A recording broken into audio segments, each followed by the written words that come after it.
gravar. Então, oremos. Senhor, queremos te dar este tempo, te agradecemos que temos tempo livre para fazer isso, que o Senhor nos deu uma habilidade de pensar, de refletir, também de te conhecer, e pedimos que o nosso estudo de Apocalipse nos ajude a fazer isso melhor, nos aproxime mais do Teu Filho, que aprendemos a reconhecer Ele na nossa vida cada vez mais. Então te entregamos este tempo, nos ajude, nós precisamos da ajuda do Teu Espírito enquanto lemos coisas complexas e difíceis. Cremos que essa é a Tua vontade para a gente. Amém. Então eu vou ler assim diretamente os versículos 1 a 12 do capítulo 12. O meu foco não será de a gente analisar este trecho, mas tem dois temas mais para o final que eu quero usar para discutir como o capítulo 12 descreve um tempo que não vem na sequência do livro, né? O livro de Apocalipse, como eu tenho tentado falar, ele não é uma sequência cronológica. O que o capítulo 12 descreve vai ser mais do que o capítulo 11. O capítulo 11 tem uma visão distinta, aí o 12 é uma visão separada, e ela descreve eventos que vêm antes e depois dos eventos descritos no capítulo 11. É por isso que fica meio complexo. Então eu vou ler os 12 versículos. Apareceu no céu um sinal extraordinário, uma mulher vestida do sol, com a lua debaixo dos seus pés e uma coroa de 12 estrelas sobre a cabeça. Ela estava grávida e gritava de dor, pois estava para dar luz. Então apareceu no céu outro sinal, um enorme dragão vermelho com 7 cabeças e 10 chifres, tendo sobre as cabeças 7 coroas. Sua cauda arrastou consigo 1/3 das estrelas do céu, lançando-as na terra. O dragão colocou-se diante da mulher que estava para dar à luz, para devorar o seu filho no momento em que nascesse. Ela deu à luz um filho, um homem, que governará todas as nações com cetro de ferro. Seu filho foi arrebatado para junto de Deus e de seu trono. A mulher fugiu para o deserto, para um lugar que lhe havia sido preparado por Deus, para que ali a sustentassem durante 1260 dias. Houve então uma grande guerra nos céus. Miguel e seus anjos lutaram contra o dragão, e o dragão e seus anjos revidaram. Mas estes não foram suficientemente fortes, e assim perderam seu lugar nos céus. O grande dragão foi lançado fora. Ele é a antiga serpente chamada Diabo, ou Satanás, que engana o mundo todo. Ele e os seus anjos foram lançados à terra. Então ouvi uma forte voz dos céus que dizia: agora veio a salvação, o poder, o reino do nosso Deus e a autoridade do seu Cristo, pois foi lançado fora o acusador dos nossos irmãos, que os acusa diante do nosso Deus dia e noite. Eles o venceram pelo sangue do Cordeiro, pela palavra do testemunho que deram diante da morte. Não amaram a própria vida. Portanto, celebrem-no, ó céus, e os que neles habitam. Mas ai da terra e do mar, pois o diabo desceu até vocês. Ele está cheio de fúria, pois sabe que lhe resta pouco tempo. Essa visão de 12, ela vai continuando por 13, 14 e 15, mas ela narra uma série de coisas que acontecem. E o que ela descreve, esse desenho embaixo, mais ou menos descreve, é o evento de Jesus nascer, um pouquinho do que aconteceu antes, né? E ela narra o período onde que Herodes quis matar todos os meninos, e ela descreve como isso um ato satânico ou diabólico, Satanás por trás disso, um ato dele de tentar matar Jesus. Ele está lá com a boca aberta, diz capítulo 12. Aí não dá certo, aí o menino nasce, a vida de Jesus corresponde mais ou menos isso, né? Que o desenho da cruz corresponde à vida toda dele aqui. E aí ele é arrebatado, que eu acho que isso significa ele subiu para os céus, um momento muito importante para a separação dessas duas eras. É interessante. Na visão onde o filho é que sobe, é arrebatado para os céus, Apocalipse. 12. É o momento que Jesus volta, né? Corresponde a esse momento. É no 12:5, né? Seu filho foi arrebatado para junto de Deus e do seu trono. Isso. Aí o capítulo 12 narra que daquele momento em diante deu início uma guerra celestial, mas como também uma guerra que continuou na terra, que a vitória foi iniciada nessa subida de Jesus. Essa descida de Satanás, ele foi derrotado, resta pouco tempo. Qual Ele versículo? agora é o 12. Ele foi derrotado, resta pouco tempo, e agora ele está, por causa do pouco tempo, ele está na terra.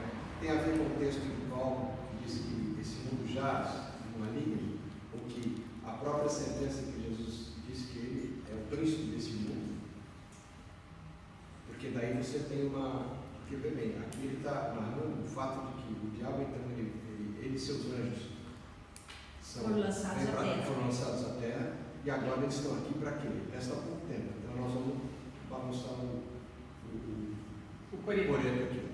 Então, como é que isso fica? Essa é a visão que a gente tem? Sim e não. O jeito que eu geralmente encaro essas questões do tempo, como elas para mim são um pouquinho mais difíceis de responder, eu procuro identificar as coisas que estão um pouquinho mais certas na minha cabeça, e aí eu vou montando daquilo para chegar naquilo que eu acho que está meio difícil de definir. Por exemplo, o tempo pouco, ele não fala muito sobre o que é isso, mas algumas coisas ficam bem claras. Então eu não quero perder as coisas claras e óbvias à luz de isso aqui pode ser aquilo, e aí a gente viaja muito.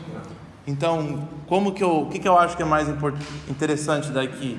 Ele narra uma guerra celestial, mas ele fala dessa guerra a partir do 10, dessa voz forte que ele escuta. Ele fala que o dragão foi lançado fora, ele acusa, mas o versículo 11 fala que eles o venceram. Esse tema de vencer é o que a gente vê nas cartas, na verdade é o que a gente vê no livro todo, de conquistar, é o chamado do povo de Deus, de conquistar, que nem Jesus conquistou. Então o capítulo 12 vai narrar o período inteiro depois da cruz e o final das coisas.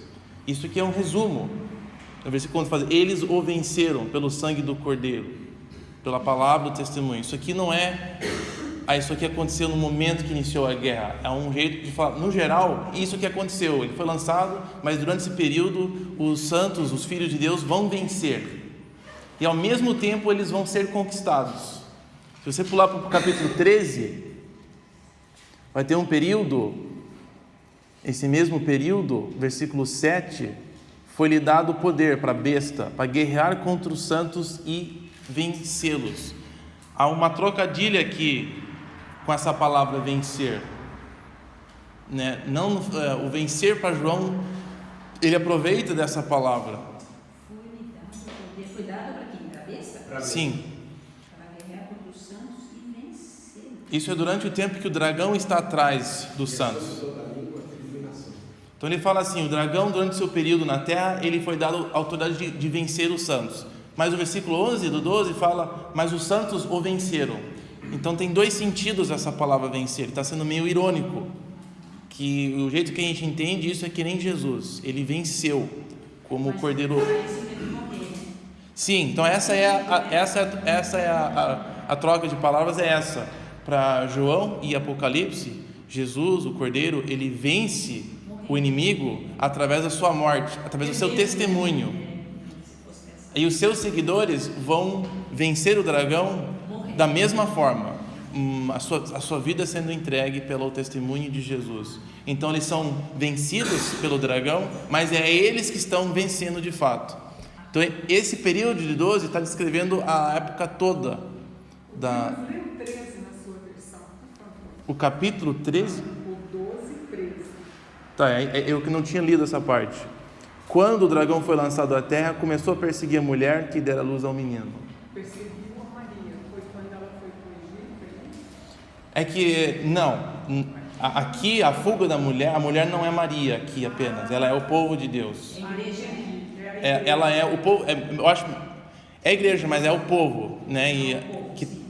Porque o povo fala assim, perseguiu a mulher que dera à luz o filho varão. Sim, a mulher aqui representa os 12 tribos de Israel, ela tem uma coroa, ela tem um monte de estrela, ela representa o povo, e Jesus sai do povo de Deus. E esse versículo 1 é o que a Igreja Católica usa para dizer que é Maria, né? Inclusive a figura... Sim, eles viajam bastante com esse capítulo, assim. Colocam muito ênfase nisso. Mas o que eu queria fazer com esse trecho era mostrar que o tema dessa visão é que o povo de Deus vai vencer. A vitória está meio garantida, apesar de que o dragão está correndo para lá e para cá e causando bagunça, com a boca aberta, querendo matar. Parece que ele está vencendo, mas o capítulo reafirma: não, o povo de Deus vai vencer.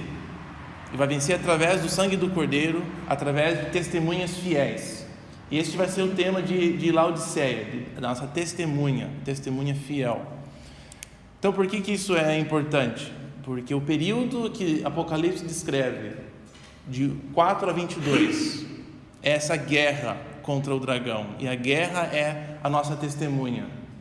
Esta é a guerra que está acontecendo nesses capítulos. O nosso testemunho. Sim, é guerra sobre o nosso testemunho. Se nós vamos manter o testemunho a Jesus, é uma guerra contra um inimigo. Acho que esse é um dos objetivos de Apocalipse. Então a gente já vê isso sendo narrado nas 7 cartas. Todas as igrejas são chamadas a vencer, conquistar. E o 12 aqui, eu acho que ela descreve um pouquinho melhor para a gente qual que é essa batalha, que não é mencionada nas cartas.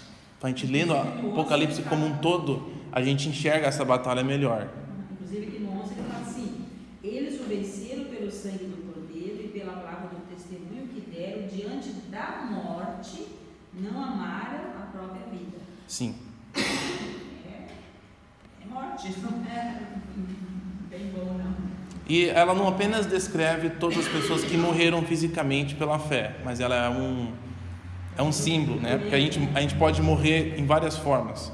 E nós vamos ver isso agora na carta a Laodiceia. Mas alguma pergunta sobre isso? Eu estou tentando repetir bastante que os capítulos são visões distintos, e nós vamos ler eles distintos, mas também informando os outros. Então essa batalha do capítulo 12, ela é a mesma que a igreja de Laodiceia, a igreja de Éfeso, a igreja de Sardes está enfrentando. É a batalha contra o grande inimigo do povo de Deus, a serpente, o dragão. E é uma batalha porque a vitória já foi declarada. O filho já subiu, já assumiu, ele foi expulso, e por isso que é uma batalha, porque ele está bravo, perdeu o seu lugar, e nós estamos apenas completando a batalha, a vitória de Jesus. Essa é a perspectiva do livro. É extremamente importante, né, irmãos? Porque a gente, como cristão, hoje enfrenta situações política, a questão moral, a ética, e muitas vezes a tendência é ficar desesperado, né? Caramba, não é possível, né? O diabo está lançando o coleto, né? Parece que ele é o vencedor. Aí a tendência, muitas vezes, do cristão é ficar desanimado. Poxa, não sei o quê. A gente não tem essa perspectiva. Não, Jesus já venceu. E nós somos mais que vencedores, né? A gente não tem essa postura e descansar em Deus e falar: não, Deus já venceu. Parece que ele venceu, mas não venceu coisa nenhuma. Estão desesperados lá, por tanta barbaridade que eles ficam fazendo aí, né? E você colocar em xeque todo dia, constantemente, diante de um tom, ou toma uma postura. Você tem uma postura? Não tem. Você entra na Isso é que todo dia você... E o nosso testemunho fica fragilizado, porque parece que o cristão é um desanimado. Puxa vida, não tem jeito mesmo, não, veja só o governo, e a corrupção, e veja os homossexuais, e agora estão adotando filhos, e não sei o que, e agora? Fala, você é cristão ou não é cristão, meu? Você acredita ou não acredita nesse troço? Então, e a nossa atitude é muito importante diante dessas circunstâncias. O dia a dia. Eu acho que o nosso livro está nos informando como deveremos pensar e encarar a realidade, começando com eles, um grupo pequeno, perseguido, como que a gente vai enfrentar o grande Império Romano, como a gente enfrenta todas as dificuldades e desafios da vida, eles, né, começando com eles. Então é uma descrição bem forte para eles, por que os crentes estão morrendo, será que a gente está fazendo a coisa certa, qual que é o nosso lugar, será que Jesus realmente é o rei, porque César está parecendo muito forte. Então ele dá uma outra realidade, para a igreja usar como lente, né? Vamos olhar a vida com essas lentes. Então vamos voltar a fazer aqui as 7 cartas. Eu acho bom repetir, e hoje eu vou querer dar uma resumida no total. Eu mencionei já de que nós temos uma pequena evidência de estrutura nas 7. A segunda e a sexta carta, elas são as 2 igrejas que não tem nada mal a ser falado a elas. Eu acho que é uma estrutura aqui nas 7. Elas não são apenas, tem 7 cartas, 7 igrejas, vou escrever 7 cartas, vou simplesmente sentar e escrever e a ordem não é importante. Eu totalmente sou contra essa perspectiva. Nós estamos vendo que em cada carta a gente vê uma intencionalidade. No que sentido? Intencionalidade em descrever Jesus de tal forma que tem a ver com a mensagem para cada carta, né? Tem um início, tem um meio e tem um fim. Cada carta, ela não é aleatória a ordem dela. Creio também que as 7 cartas, já falei um pouco sobre isso, elas não são as únicas 7 igrejas da Ásia, elas foram escolhidas propositalmente. E a sequência delas também não creio que seja aleatória. Vamos fazer a lista aqui de tudo que a gente já fez sobre elas. Aí eu quero fazer um comentário antes de nós lermos a carta em si. Éfaso, qual é o símbolo que a gente... Sim, vamos colocar um coração vermelho, né?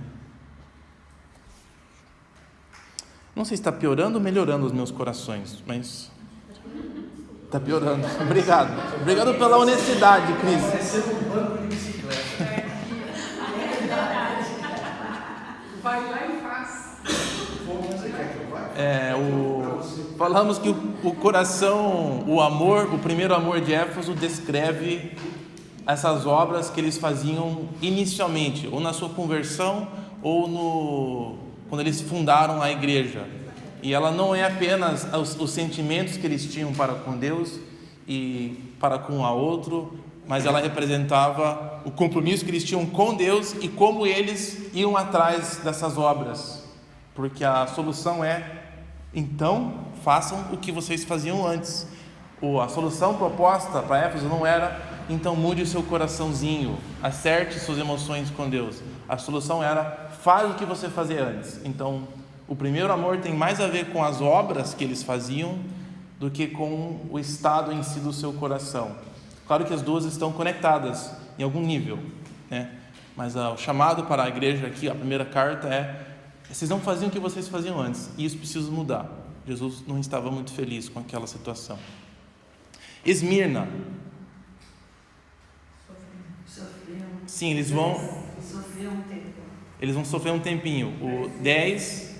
O número 10 representa um tempo limitado que eles vão sofrer. Talvez era 10 dias literais, eu não acho que é necessário que seja, mas a ideia é: vocês vão sofrer por um tempo. Falamos dessa conexão com 10 dias e Daniel, né? Os 10 dias que os seus amigos foram testados, provados.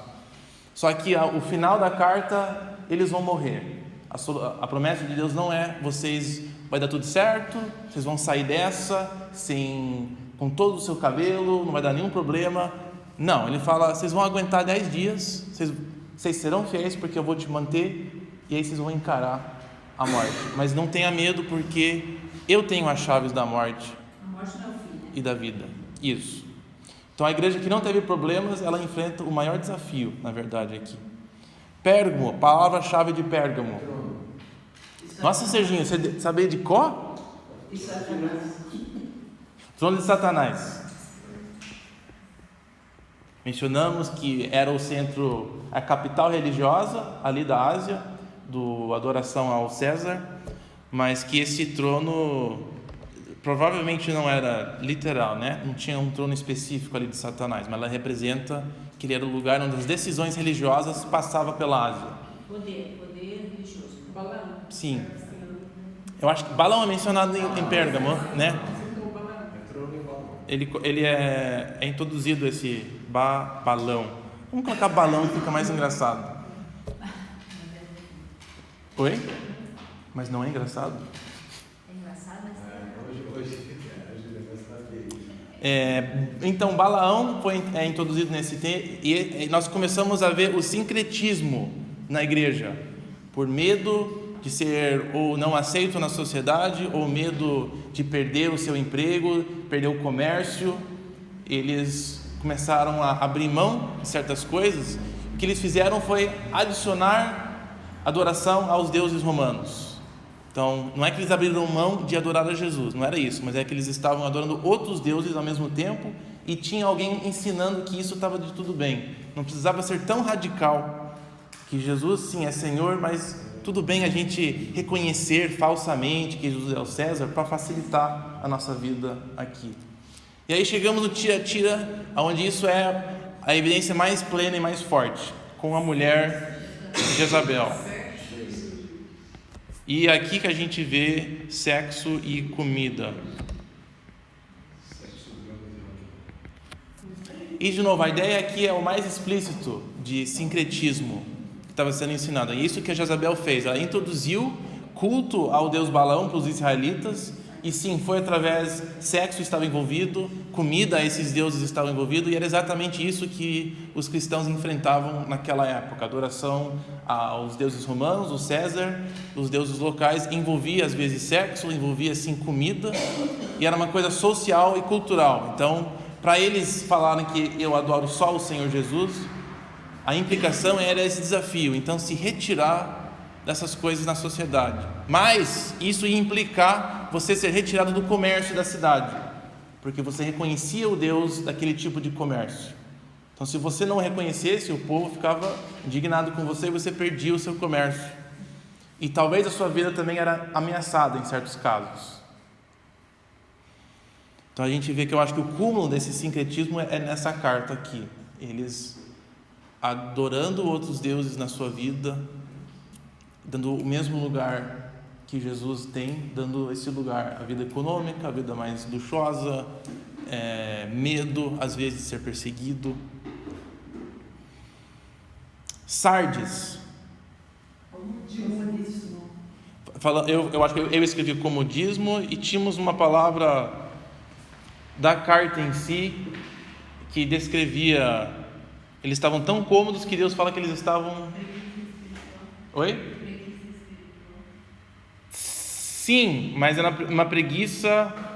A preguiça talvez seja relacionada aqui também, como em Éfeso. Reputação.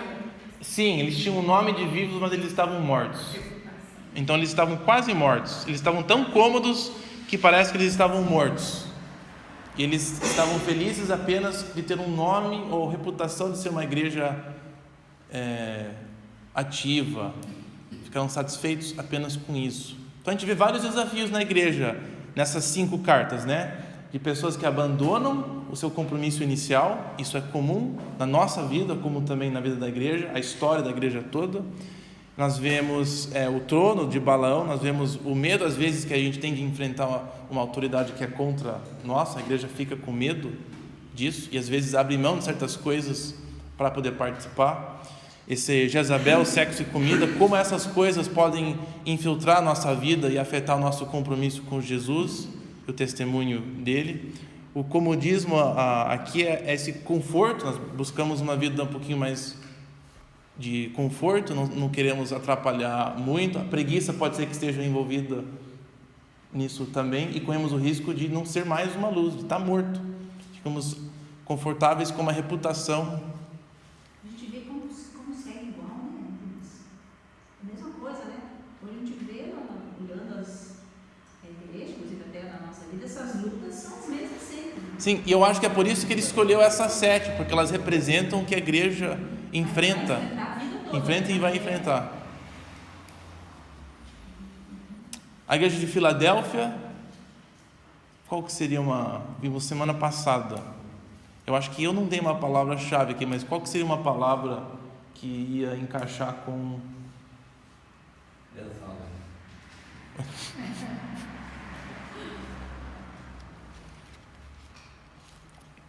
Ela não fez nada de ruim, né?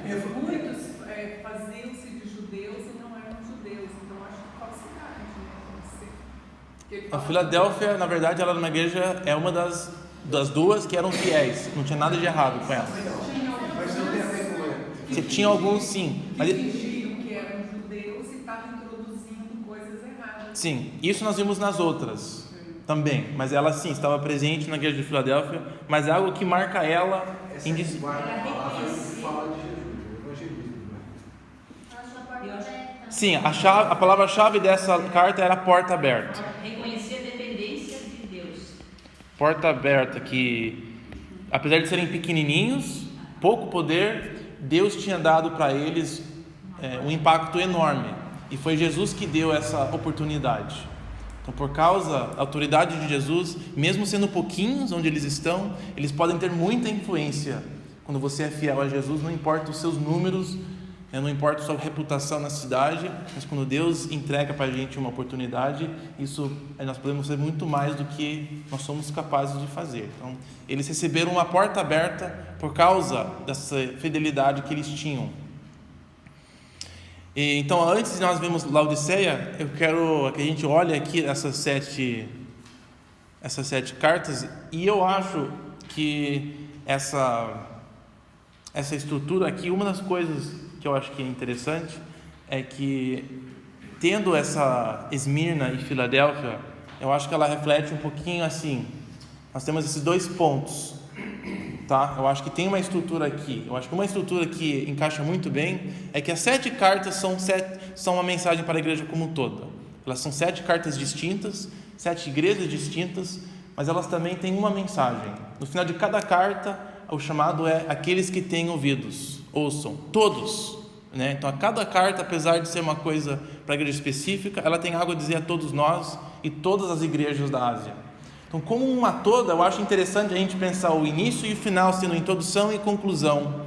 Então, a mensagem de cada carta, ela aborda tudo e ela vai introduzir um tema e fechar. Então, como é que as 7 cartas podem ser lidas como uma mensagem?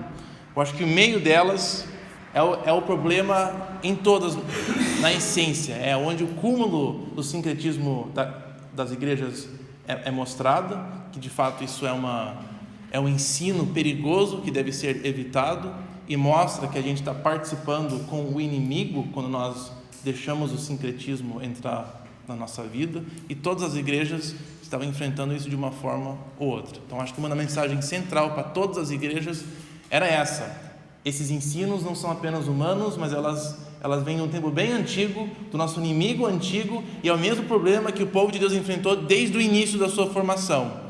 Então, não seja besta, abre os seus olhos e preste atenção. Essa é a ideia dessas cartas, né? De abrir os nossos olhos. Desde o jardim do Éden, né? Que foi o engano, né, de Satanás, esse, né? Você duvidar do que Deus estava falando, né? Que ele era o único, ele ia ser suficiente. Sim.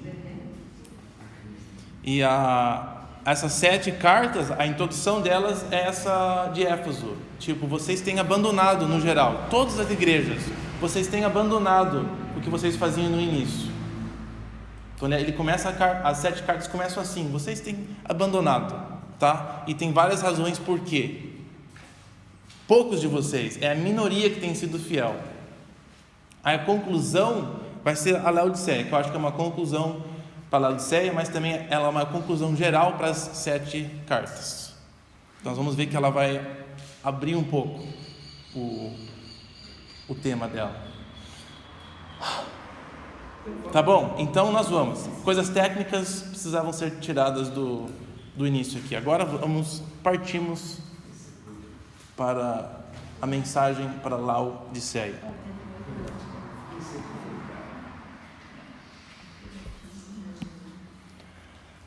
Versículos 14 a 22 do capítulo 3. Hoje nós estamos fazendo um bom tempo, que bom, estamos caminhando bem. Então, não só a carta para a Laodiceia, queremos também que nós estamos encerrando a mensagem geral das cartas. É uma que se aplica a todos. E por isso que ela vai ter uma introdução grossa e grande, e que meio foge das outras, tá? Então, versículo 14, nós nos preocupamos bastante com essa introdução, tá? Isso daqui eu vou tratar em mais detalhe depois da carta toda, porque se a gente começar a falar sobre ela aqui, eu vou me perder. Mas ela tem 3 ingredientes bem importantes. as palavras do Amém, a testemunha fiel e verdadeira e o princípio da criação de Deus. Você vê que essas daqui, elas não fazem parte da descrição de Jesus no primeiro capítulo, que faz parte de todas as cartas. Então ela já foge um pouquinho do nosso padrão e já é um sinal, uma dica, isso aqui é diferente, estamos terminando, estamos concluindo. E eu vou falar um pouco mais sobre a importância dessa introdução. Nós temos visto que cada introdução que tem a ver com Jesus, ela é importantíssima para a mensagem da carta, em dois sentidos. Ela revela, ela ajuda a você a entender por que você deve escutar essas palavras, e ela dá os recursos necessários para você fazer o que ela está pedindo. Então, é muito importante nós definirmos a relevância dessa descrição de Jesus. Mas eu vou pular ela por enquanto, e a gente volta. Conheço suas obras, como todas as cartas. Jesus conhece tudo, conhece cada igreja, conhece cada pessoa, não tem como fugir disso. Ele fica, parece que repetindo isso, né? Você vê que ele fala isso em todas as cartas. Eu conheço vocês. O que eu vou falar para vocês não está vindo de um ponto de vista distante, não é porque eu não sei o que é melhor para você, não é porque eu estou ocupado com outras coisas, eu esqueci de escrever e agora estou escrevendo. As minhas palavras são do momento certo, elas são as coisas certas, é o que você precisa ouvir e dar atenção. Então eu acho isso bem legal. Todas as cartas começam assim: eu conheço o que você está passando e eu conheço o que você está fazendo. Eu até conheço as intenções do seu coração que você mesmo não sabe. Conheço as suas obras. Agora ele fala assim, isso aqui nós temos, se você cresceu na igreja, está na igreja, uma hora ou outra você vai ouvir alguém usar esse símbolo aqui. Ele fala: eu conheço que você não é frio nem quente, melhor seria que você fosse frio ou quente. Assim, porque você é morno, não é frio nem quente, eu quero vomitar você da minha boca. Já ouvimos essa expressão bastante, né? Agora, o que é interessante, vamos pausar ali no 15 e 16. O que é interessante é que, se eu não me engano, muitas vezes quando eu escuto esse frio quente, a gente usa eles quase como você assim, um pé no mundo, um pé na igreja, você não é nada, né? Você está meio que no muro. E a gente mais ou menos implica que o quente é tipo, eu não sei se qual que é o positivo ou qual que é o negativo, mas a gente coloca como se fosse positivo e negativo, né? Mas se for parar para pensar, eu não acho que isso faz muito sentido. Jesus falar que se um é bom e um é negativo, aí o meio, Jesus está falando que é o pior. Não, eu acho que o ruim é sempre o ruim, é sempre o pior. O estar no meio, você está mais próximo do bem, né? Se for o caso, eu acho melhor do que isso. Eu acho que fica meio estranho Jesus falar: nossa, é melhor você ser realmente um pagão que não conhece nada e desobediente, rebelde, do que alguém que está, eu não sei o que eu vou fazer, eu estou meio no meio, sou meio morno. Não acho que isso bate muito com a mensagem das outras cartas e nem com a mensagem aqui de Apocalipse. Uma coisa que é interessante é um pouco da história dessa cidade. Essa cidade, ela não tinha, pelo que a gente sabe, fonte de água para ela mesma. Ela recebia água através de um... Oi? Sim, aquaduto. Só que esse aquaduto não era fora do chão, ele ficava debaixo. Ele vinha à distância. Essa cidade era facilmente saqueada, porque ela não conseguia proteger tanta distância que esse aquaduto viajava. Então, quando ela era cercada pelos inimigos e tal, ela caía com frequência, ela tinha essa fraqueza. Mas a cidade tinha então a água. A água ela tinha funções em frio e quente. Ela era boa no quente para você tomar banho e fazer outras coisas. E no frio, água fria era refrescante no calor. Então, quente e frio para eles, interessante pensar que podia ser duas coisas boas. Ela tinha uso. Mas o morno corria o perigo de entrar bactéria, ficar meio estagnada. Era a água que eles não queriam, a água meio morna. E eles tinham esse problema na cidade. O aquaduto, ela ficava debaixo da terra, ela ficava uma temperatura meio, mais ou menos. Então ela corria o risco de ser contaminada, isso. Então uma proposta, a gente lê isso aqui, é Jesus falar: você não presta, você é nada. Você não serve para muita coisa, não é frio nem quente. Não no sentido que frio ou quente é coisa boa, é coisa ruim, mas no sentido que você não tem uso. Eu conheço vocês e vocês não têm uso. Vocês não são úteis para mim. Se vocês fossem quente, eu teria uma função, utilidade para vocês. Se vocês fossem frios, eu teria uma utilidade, mas vocês são nada. Então eu não tenho uso para isso. Eu acho que isso faz parte da lógica e é consistente com as outras coisas que Jesus vai falar aqui. Eu li só um pouquinho, um trechinho da Laodicea, era de todas as cidades mais ricas. Sim, ela também é cidade rica. Economicamente ela é muito bem sucedida, ela é centro de comércio. Um comentário aqui, se me permite. Não, William, tem que esperar até o momento de comentários. Por favor, William. Mas o comentário aqui diz o seguinte: morno, não é frio nem quente. Quente pode referir-se às águas térmicas e medicinais da vizinha e Herápolis. A igreja de Laodicea não fornecia nem cura espiritual para os enfermos, nem refrigério para os espiritualmente cansados. Ela não era nenhum nem outro. Estava aí nesse meio. Você não bebe, não toma banho, não faz. Então a realidade da cidade que eles viviam poderia corresponder muito bem a essa situação espiritual. Vocês não estão fazendo nada. É que nem uma água morna, que vocês conhecem muito bem, que não presta para muita coisa. Então, o que isso quer dizer? O que isso quer dizer sobre essas obras? Que lembra, isso aqui é uma descrição das suas obras. As suas obras não são quentes, suas obras não são frias. Você não presta. Jesus falando isso: quero vomitar vocês da minha boca. O que eu adoro de Apocalipse é o que ela nos fala sobre Jesus. É um Jesus, ele é bonitão no primeiro capítulo, ele é forte, ele é conhecedor da igreja, ele ama a igreja, ele morre pela igreja, e aqui ele nos disciplina também quando é necessário. E às vezes ele fala: eu vou chegar com uma espada, eu cansei de você e agora eu quero vomitar você da minha boca. E em outras partes ele tem é completo, é total a nossa visão de Jesus. Ao mesmo tempo ele fala: eu tenho os recursos que você precisa. Ele não abandona a igreja, como a gente vai ver daqui a pouco. Ele vai oferecer o que ela precisa depois de discipliná-la. 17. Você diz: eu estou rico, adquiri riquezas, eu não preciso de nada.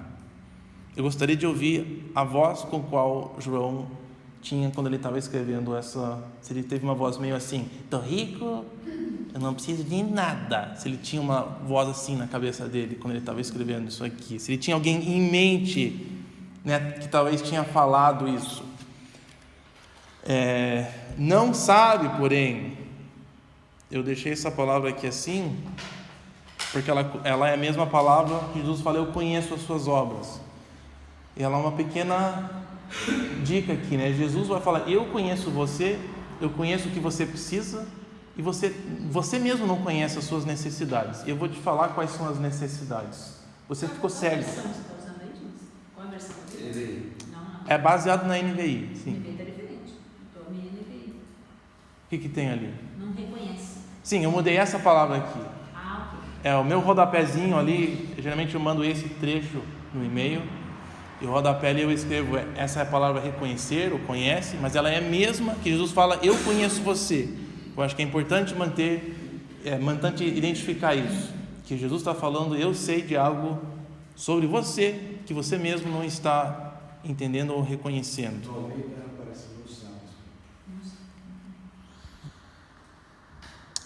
E eu dei um toquezinho.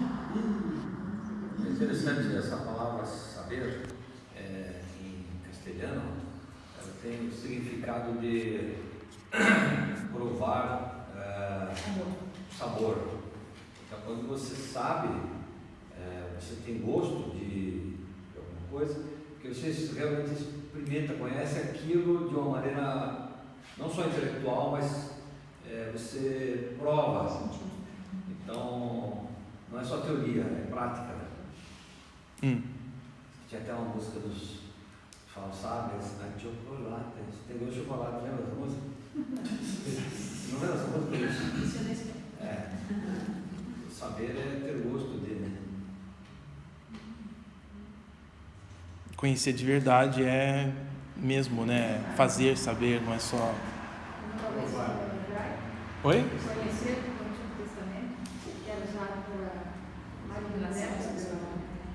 É que as palavras têm outras línguas, outras raízes.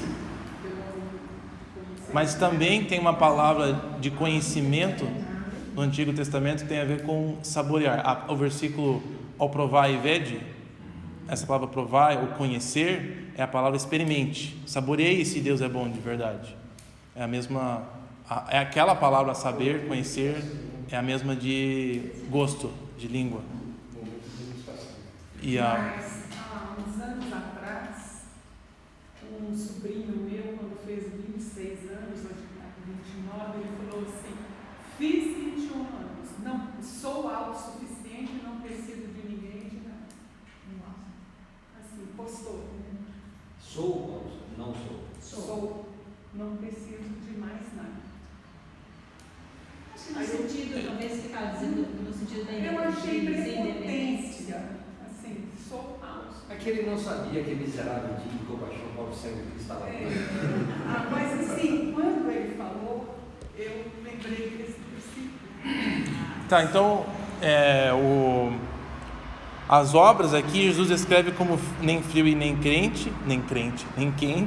Essas obras não são crentes. O William deu uma boa descrição ali de isso, talvez no impacto da igreja. Elas não tinham impacto na sociedade, elas não ofereciam um refrigério para a alma das pessoas, elas não contribuíam ali para o grupo. Não fazia diferença nenhuma. Não faziam diferença. Eu acho que isso é o final. Vocês não estão fazendo diferença nenhuma aqui. Agora, qual que é o diagnóstico aqui de por que é assim? 17. Você mesmo se diz rico e diz que não precisa de nada. Interessante que Jesus está falando, uma razão por que você está morno é porque você sente que está super confortável.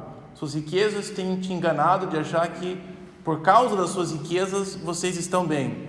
Ou talvez a ideia aqui é que a igreja está rica, está tudo bem financeiramente, e isso para eles é sinal de que as suas obras estão boas. E a igreja e as pessoas na história, Israel na sua história, têm achado assim: se as coisas estão indo bem economicamente no país e em casa, é sinal que Deus está feliz comigo então. É muito fácil a gente fazer essa equação. Se eu estou andando bem, meu emprego está bem, eu estou seguro, minha conta bancária está segura, deve ser sinal que Deus está me abençoando e as coisas estão bem. E Jesus vai falar: você não está sabendo de nada. É muito pelo contrário, infelizmente.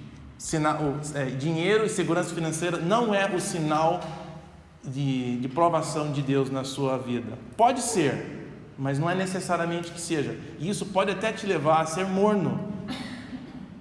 Um tipo de comodismo pior do que a igreja de Sardes. Zé? Eu acho que a questão da riqueza ela é válida até hoje, porque tem gente que tem vindo por aí, eu tenho visto uns crentes meio ricos aí, e eles fazem o que eles querem, eles não têm muito assim que depender de Deus, entendeu? Eles não fazem o negócio que acontece. Quer dizer, eu não preciso nem pedir para Deus se eu posso ou não fazer isso, porque eu já tenho, né, o recurso, eu vou lá e faço. E talvez se aplique muito bem aí, porque a estabilidade financeira é o primeiro caminho para começar a afastar a pessoa de Deus, da dependência de Deus. Se eu tenho uma necessidade, para onde que eu vou? Eu vou para Deus, pedir a ajuda dele. Mas se eu tenho um recurso, eu não preciso, eu vou lá e faço. E aí que Jesus dá na visão de João, né? Fala de João, dá esse tom exato do que acontece hoje. Nós estamos vendo a igreja crescer monstruosamente aí, mas sem depender de Deus. Eles estão crescendo porque eles têm recursos, eles têm dinheiro, eles estão fazendo, e a gente vê que Deus está meio de lado. Embora seja construído para Deus, entendeu? Mas Deus ali é o que fica no cantinho, e se ficar no cantinho, né? Porque o que interessa é o que eu estou fazendo, o que está acontecendo com a minha vida e com o que eu estou produzindo, porque eu tenho dinheiro, eu tenho poder econômico, eu tenho tudo. Então é o que acontece quando a riqueza É interessante a sua proposta também, e também é interessante a gente avaliar essa carta à luz das outras 6 que a gente já tem visto, porque especialmente Balaão e Jezabel, porque as propostas daquelas duas para a igreja era: gente, não vamos ser tão chato, vamos reconhecer o César, fazer um sacrifíciozinho só para a gente não ficar muito difícil aqui, né? Porque cada cidade tinha o seu comércio específico e um Deus por trás daquele comércio. Então, aí, vamos comer lá a comidinha sacrificada daquele Deus, não é grande coisa, é nada. Vamos reconhecer lá, não é grande coisa. Por quê? Por benefício financeiro que isso traria para a igreja e para cada indivíduo. Então, eu acho que lendo à luz das outras cartas, é um sinal de que essa igreja tinha comprado a doutrina de Balaão, de Jezabel, por completo. Para eles chegarem a esse nível na cidade, eles teriam que ter participado, então, de todos esses rituais em Laodiceia. Eu acho que isso é a implicação por trás de eles estarem ricos. E você acha que isso está tudo bem? Você está tão cego que não percebe o que você tem aberto a mão para chegar nesse ponto, né? Então, eu acho que tem o aspecto da riqueza, o que ela faz, como ela cega, como também o que a igreja teve que fazer para chegar naquele ponto. O que ela justificou na sua caminhada para chegar lá e estar tão de bem com aquela cidade. Serginho. Tem a ver com o caráter da igreja, né? É o caráter que está ligado a aquelas coisas. E daí você pega todo o contexto, pega uma amplitude de tudo isso. Se a gente for observar um ponto só, ele muitas vezes não traz o retrato geral, que é o retrato geral das igrejas, né? Você vai pegar todos os pontos. E eu acho que isso, quando a gente vê, é uma mensagem, as 7 cartas são também uma, a gente vê o cúmulo que tem chegado de todos os exemplos, para ele chegar aqui e falar: isso que eu quero falar para todos vocês. Vocês têm abandonado o seu primeiro amor, têm parado de fazer as coisas que vocês fizeram no início. E por quê? Por várias razões. Esse sincretismo tem chegado ao ponto de que você está cego e nem mais enxerga a realidade perante vocês. Vocês têm bebido aquele suco da Jezabel. E eu acho que, pensando na nossa própria vida hoje, nós temos que tomar cuidado, porque muitas vezes, para não sermos chamados daqueles que são radicais, que não, só pensam nisso, nós começamos não vou confrontar isso agora para não criar muito problema, né? Eu vejo que é uma dificuldade que às vezes eu enfrento lá no nosso grupo lá do Alphaville, que tem todas as religiões juntas, né? E a gente estuda na Bíblia. Então, algumas vezes, quando a gente bate um determinado ponto que a Bíblia diz, o pessoal fica, não, isso não é assim. Então, a gente tem que tomar muito cuidado, pelo menos a sabedoria de Deus, para não afastar as pessoas e também ficar no ponto que a Bíblia diz. Para engolir tudo como se fosse porque, um exemplo, nós tínhamos um grupão enorme e entrou a tal da Maria. Você vai perguntar: o que é Maria? Nós sabemos o que a Bíblia fala de Maria. Meu Deus, virou um fuá. O grupo que era de 30 ficou com 5. Então, Deus, nós temos certo, sacrificamos, sabe essas coisas assim? É muita sabedoria de Deus para ver como agir, principalmente quando você está num grupo assim, né? Comendo, sei lá.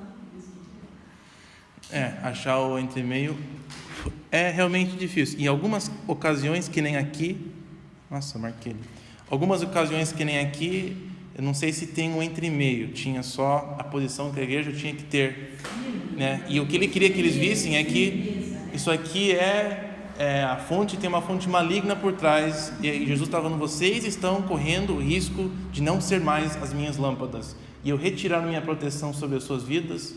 Então ele fala no final aqui: abre os seus olhos, vocês têm chegado ao ponto que vocês não são mais capazes de enxergar onde que vocês realmente estão. Vocês acham que vocês são uma coisa, mas olha, vocês são miseráveis, vocês são uns coitados. Ele fala: dignos de compaixão não é um termo positivo, vocês são uns coitados mesmo, eu tenho dó de vocês, porque vocês nem se enxergam mais, vocês são pobres na verdade.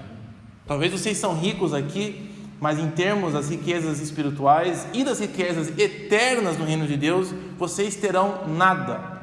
É muito forte isso, né? E vocês são cegos, vocês não conseguem enxergar isso. E por estarem cegos, eu acho legal que ele deixa por último: e vocês estão nus, e por isso talvez vocês estão tão confortáveis estar nu, porque você está cego, você não está enxergando que você está nu, né? Essas duas coisas estão conectadas, pertinhas. Então, o versículo 18, esta é a solução que Jesus oferece. E parte da minha pergunta, que eu quero que vocês vão pensando, que lembre que a identidade de Jesus, ela está ligada em todas as cartas com a solução, né? Jesus vai ter os recursos necessários para essa solução. Então, tenha isso em mente, que a descrição aqui de cima, ela tem que ter alguma coisa a ver, tá? Nós vamos voltar a isso. Mas ele fala assim: eu vou dar este conselho para vocês. A primeira coisa que vocês têm que fazer é: compre de mim ouro refinado. Tenho duas perguntas: o que é isso? Por que ele começa com esse daqui, como o início da solução? Compre de mim ouro refinado. É diretamente ligado à questão de ser provado pelo fogo. Pode ser, mas o que seria eu ir e comprar?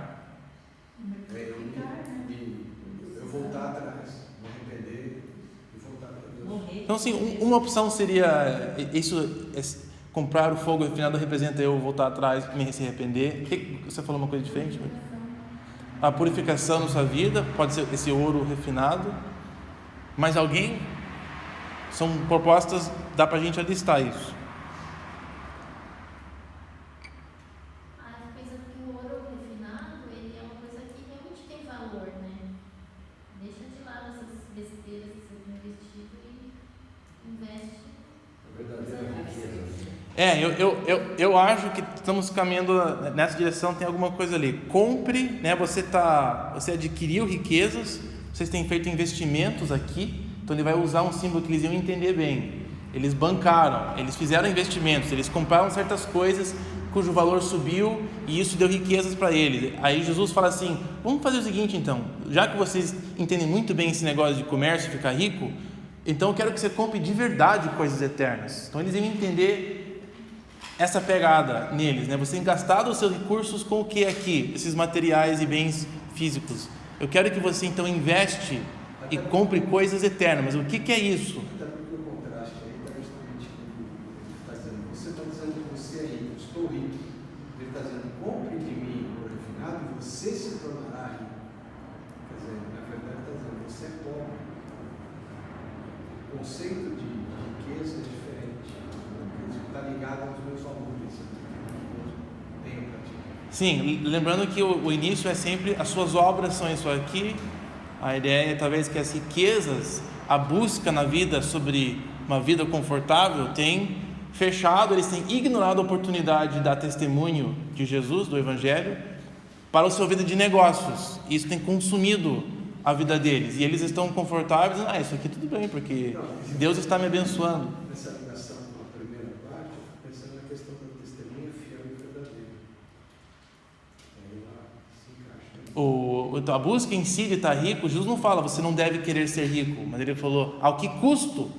O custo de ser rico aqui, vocês estão sendo pobres espiritualmente, está custando a sua testemunha, talvez pelo jeito que você está ficando rico, está custando a testemunha, ou porque você está abrindo mão de falar sobre mim, está ficando calado, está com medo de perder o seu emprego, ou os benefícios, né? Compre de mim ouro refinado no fogo. Eu acho que mude totalmente o seu sistema de valores, venha a mim encontrar os valores e as suas prioridades. Investe em mim, investe na igreja, não necessariamente dá o seu dinheiro para a igreja, mas investe o seu tempo, o seu coração, o seu esforço em mim.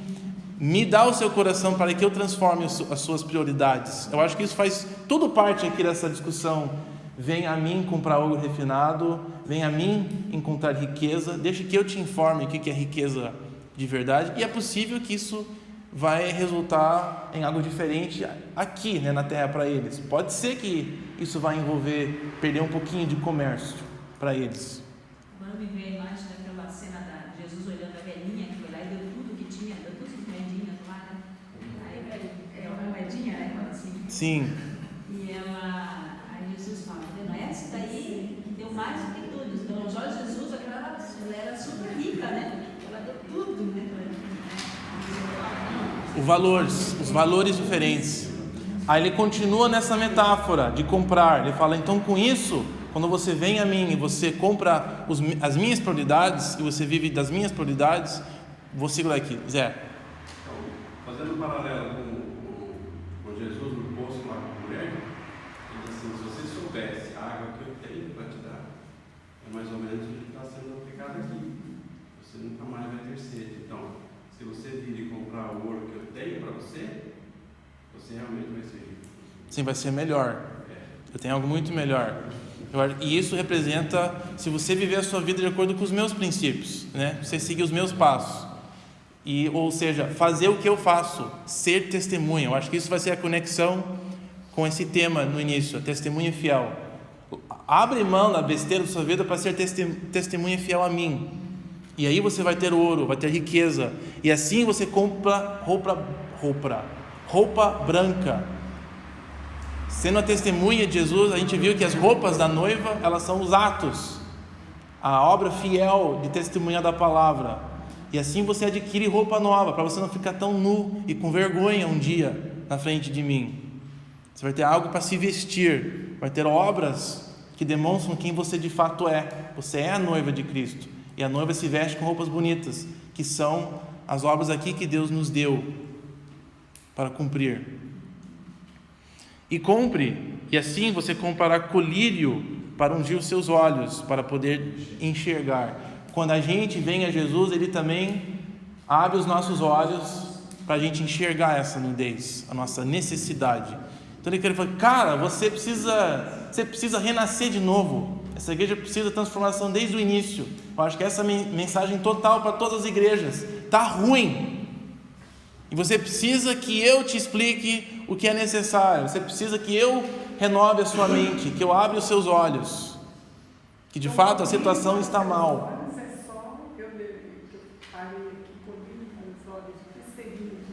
Então essa cidade era conhecida também por um produto que eles davam para a saúde do olho, que a gente usa, né? Para a saúde do olho. Ela vendia esse produto.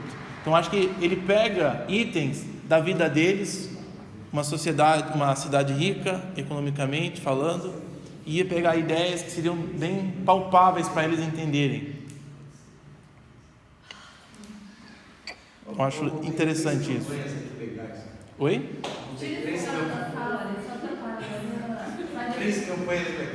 Vamos colocar o Serginho numa cadeira atrás daquela porta lá. Compre ouro refinado no fogo, traga o segredo, compre roupas brancas, a campanha da roupa branca e o do colírio. Olha, 3 numa tacada só. Então, vamos terminar esses versículos aqui, antes que o Serginho nos desvie totalmente. E aí eu quero terminar com essa pergunta: o que essa mensagem de comprar comigo tem a ver com Jesus sendo descrito como a testemunha fiel e o princípio da criação de Deus? Voltaremos nessa questão. Mas para concluir aqui, fechando a carta, né, como as outras, ele fala uma coisa que precisa mudar, aí ele tem uma ameaça final. É interessante que esses versículos 19 a 20, eles estão no lugar onde nós normalmente encontramos a ameaça que Jesus faz. Se você não mudar, eu vou vir aqui e tal, né? Ele termina assim nas igrejas que ele corrige. Mas olha como ele termina essa carta. É outra dica de que eu acho que essa carta ela está terminando a mensagem de todas as cartas. Eu repreendo e disciplino aqueles quem eu amo. Creio que isso aí que é geral, para todas elas. Eu estou falando isso para todas as igrejas porque eu amo as igrejas. Sou eu que sustento as igrejas. Eu estou no meio delas. Eu que cuido da chama delas. Eu preciso limpar elas. Algumas eu preciso tirar a peça para poder limpar lá dentro. Outros têm acumulado coisas ruins e eu vou precisar tirar a sujeira inteira delas. Outros eu vou precisar trocar porque não presta mais. Eu disciplino e repreendo porque eu amo vocês. Eu acho que é uma mensagem geral para as igrejas. Ele quer afirmar isso. Eu amo vocês. E é por causa disso que eu quero que vocês então me escutem. Eu não estou fazendo isso porque eu sou um chato, porque eu quero estragar. Eu quero ser um estraga prazer. É porque eu amo vocês e eu sei o que é melhor para você. Você nem está enxergando a sua situação. Eu acho muito interessante essa final. Aí o versículo 20, eu acho que a gente tem que manter dentro dessa carta. Isso aqui é o lugar que Jesus está concluindo, ameaçando, disciplinando. E esse versículo 20, eu acho que dentro desse contexto ele tem outro sentido. Muitas vezes esse versículo é apenas usado como um convite, né? bonitinho, mas eu acho que ela tem um peso também forte. Quando ele fala, eis que estou à porta e bato, se alguém ouvir a minha voz, abrir a porta, entrarei e cearei com ele e ele comigo. É uma promessa, ele acabou de prometer que ele ama a igreja, mas também eu acho que aqui nós temos um peso. Eu estou aqui. Parado. E eu... no grego, né? Ele fala, eu estou aqui parado. Sim, eu estou de pé aqui. Parado. É a palavra. É no lugar que nas outras cartas Jesus fala, se você não mudar, eu virei, né? E aqui ele fala, eu estou aqui o tempo todo. E eu estou batendo na porta, ou seja, eu estou te disciplinando. Se você receber a minha disciplina, se você se arrepender, é isso que significa abrir a porta. Ele está falando com a sua igreja. Isso aqui não é um convite para aqueles que não são da igreja a abrir a sua vida para Jesus. Apesar de que é bonito esse pensamento. E sim, de uma forma ou outra, Jesus está no coração das pessoas que não o conhecem e ele sim está batendo e querendo entrar. Mas esse versículo não está falando sobre isso. Ele está falando sobre Jesus como disciplinador, amante da igreja, falando, por favor, abre os seus olhos, porque a situação está muito ruim e vocês precisam mudar a sua vida. E se vocês aceitarem a minha correção, a minha disciplina, eu vou entrar e a gente vai comer junto e vai ser coisa boa. Eu não fico eternamente bravo. Ele está querendo encorajar a igreja a obedecer. Então esse bater na porta, ele falando, eu estou aqui te falando, preste atenção na minha voz. Ele não fala a implicação de nós não ouvirmos, mas eu acho que está lá. Se você não abrir a porta, se você não ouvir a minha correção, eu fico por fora da sua vida. Eu acho que ele não precisa falar mais a consequência disso. Então eu acho que ele deixa aberto porque tem um peso forte ali. Você... então ele está querendo, ele falou, ó, você é morno, então desça do muro, assuma de uma vez e saia de novo bem comigo. Sim. Imagina o Cristo que ele está querendo, eu estou aqui ainda, né, e assuma de novo a ser... Sim, você tem a oportunidade de mudar isso, exatamente. Já sabe como que a gente usa o negócio errado, né? Esse versículo aí. É que a gente tira ele do seu local, aí fica uma coisa bonita sozinha. Por exemplo, eu dá licença, eu vou embora, porque eu me arrependi com esse versículo, está errado. Não. Agora a festa. Eu voltei. Cris. Não, eu achei legal esse que você falou de conclusão e vendo também todas as cartas. Porque quando ele fala, se alguém ouvir a minha voz, porque nas outras vezes, Jesus fala, quem tem ouvidos para ouvir, ouça, e ponto, né? E aqui ele põe a consequência positiva, né? Se alguém ouvir a minha voz, eu vou entrar, né? Aí fica o convite no final. Eu te disciplinei a carta toda, essa mensagem eu estou te ameaçando, estou te falando, e a mesma coisa que Deus fazia com os profetas no Antigo Testamento. Eu estou te falando, para, vai dar ruim, vai ser ruim, No final ele fala, vai ser assim, mas eu vou prometer que eu nunca vou abandonar você. Eu estou aqui. A última palavra é essa. Por favor, não faça isso. E se você ainda tem tempo, se você se arrepender, eu estarei aqui, estou totalmente a fim de entrar e de comer e conversar. E se a pessoa não ouvir, não se arrepender, você acha que isso aí pode dar, ela implica da perda de salvação? Eu acho que a implicação aqui, ela é bem mais profunda do que isso. Não é só você vai perder algo que você tem, é que você não é útil para mim, você não é água fria ou morna. Você vai perdendo a abundância que você vai viver aqui. Mas você acha que tem a ver com perder, estar com Jesus? Eu acho que ele questiona, será que você foi água quente? Será que você foi água fria mesmo? Quem é você? Você tudo fica em dúvida, né? A sua identidade está em dúvida. Mas Eu acho que da igreja, né? Não. ele está falando para a igreja, claro. Agora, isso não pressupõe que todo mundo que está dentro da igreja é de fato filho de Deus, né? Eu acho que tem um conjunto de fatores ali. Sim, é uma ameaça de você perder a bênção, é também uma ameaça de você reconhecer e ser visto no final que você não é quem você acha que você é. É uma ameaça também de Deus retirar a sua proteção. Na igreja de Sardes, Deus deu aquela porta aberta para eles poderem efetuar o evangelho. Outra consequência de desobedecer a Deus é de nós não sermos mais eficazes no nosso ministério, porque Deus retira essa bênção de nós sermos uma testemunha. Isso vai encaixar com essa parte final aqui, a testemunha fiel. A nossa única razão de estar aqui é de ser uma luz. E se nós desobedecemos a Jesus, uma das consequências terríveis é de nós não podermos ser essa luz, de nós não termos uma luz que brilha, porque Ele mantém, Ele coloca o olhinho na chama. Então, sem a presença dEle, a nossa testemunha ela não brilha. Então, acho que uma das consequências, pior até, de que alguém que vai ser revelado como aquele que realmente rejeita Jesus, é de nós aqui temos nada no final das contas, né? Mas tem sim, ele fala, essa igreja tem uma possibilidade que no futuro ela não vai ser mais uma igreja, que a próxima geração não vai permanecer. Tem essa ameaça também, que eu acho que é assim, você não vai ter permanência, e essas igrejas morreram, de certa forma, né? De certa forma, esse texto também ele se revela duas maneiras, porque ele vai falar para a igreja que se comprometeu com Jesus, mas ela também vai falar para aqueles que estão na igreja e ainda não se comprometeram com Jesus. Eu vejo duas mensagens, para a igreja em si e para cada um que está na igreja, que também é a igreja de Jesus. Não entendi, o que aconteceu aqui? Desculpa, Serginho. Eu concordei com ele. Ela concordou comigo. Mas eu Sim. falei em outras palavras. Eu vejo uma mensagem geral, da igreja em geral, e para cada um de nós, porque cada um de nós é a igreja de Jesus. Não é só global, mas pessoal também. Sim. Ok. É isso. Legal. Não, porque realmente olhando para cá, você tem isso ao particular específico, mas ela como igreja, ela vai atingir toda a igreja, aqueles que são e aqueles que não são, porque eu preciso me arrepender também diariamente, eu preciso querer andar com Jesus diariamente, é uma decisão que eu tomo todo dia, não é uma decisão que eu tomei um dia e acabou.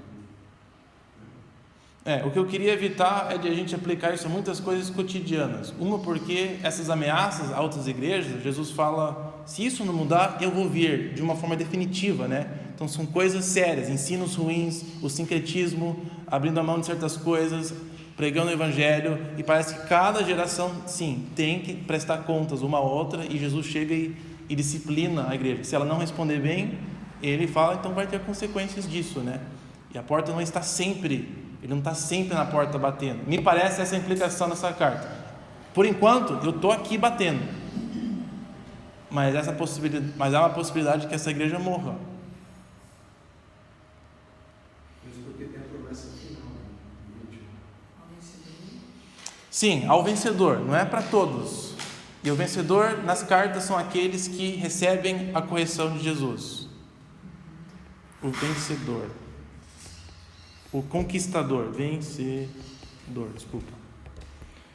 E essas bênçãos, elas são todas, creio que são iguais, no sentido de que elas todas representam a mesma coisa, participação no que Deus está fazendo naquela época, agora, e o que Ele fará no final. Você participará, garantia da sua participação no projeto de Deus. E eu vou fechar esse negócio do meu trono, como eu também venci. Você vê que é na última carta que Jesus fala que o seu vencer é igual ao vencer dele. O vencedor, que nem eu venci. Eu acho que essa é a conexão para o resto da visão de Apocalipse. A igreja vai vencer da mesma forma que o Cordeiro venceu, entregando a sua vida pela causa, pelo Evangelho. Foi assim que o Cordeiro venceu e assim que a igreja vai vencer. E assim que a igreja conquista a besta, entregando a sua vida pelo Evangelho. E Apocalipse quer que a gente enxergue isso, que as nossas dificuldades, as tribulações da nossa vida particulares e também como igrejas comunais, elas são parte de uma luta, de manter o Evangelho de Jesus. E nós seremos vitoriosos se nós vencermos que nem o Cordeiro venceu. E Ele nos dá os recursos a sermos isso. Quero falar sobre o início aqui então. Como é que esse início, essa descrição inicial de Jesus, como é que ela bate com isso? Pode ser? Se vocês quiserem se esticar um pouco, eu queria que a gente leia um pouco de alguns trechos. esticar o braço, a perna. Não é uma pausa geral, mas é só...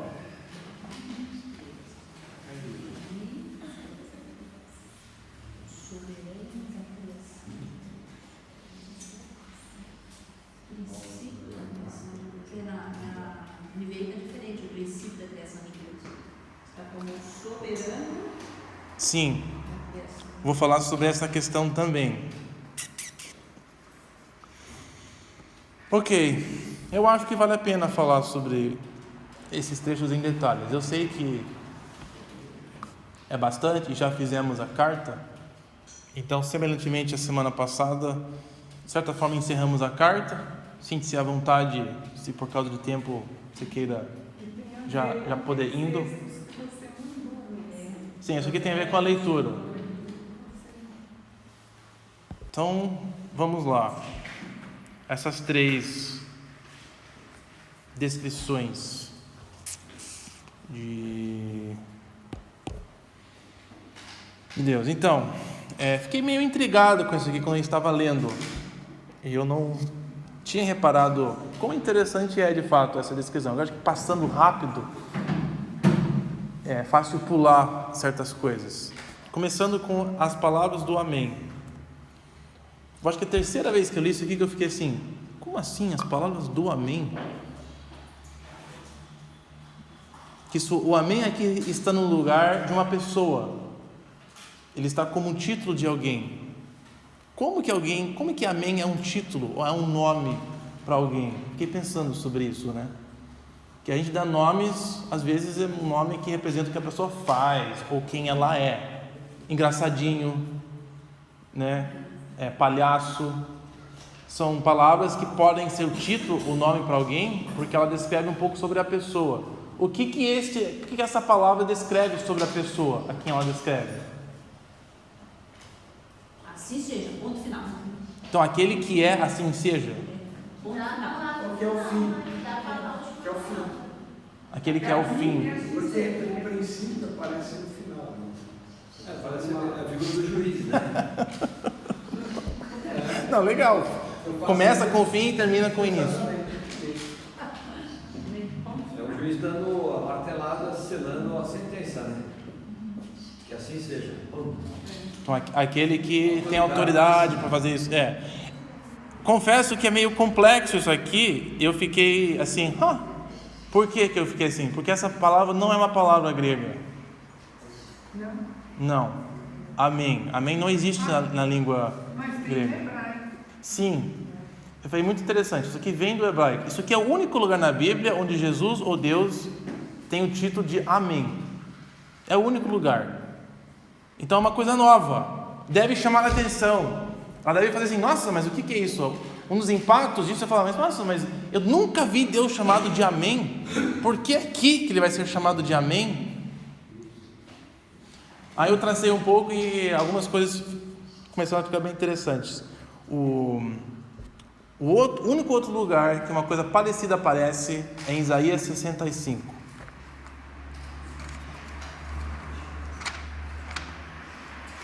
Isaías 65, 16.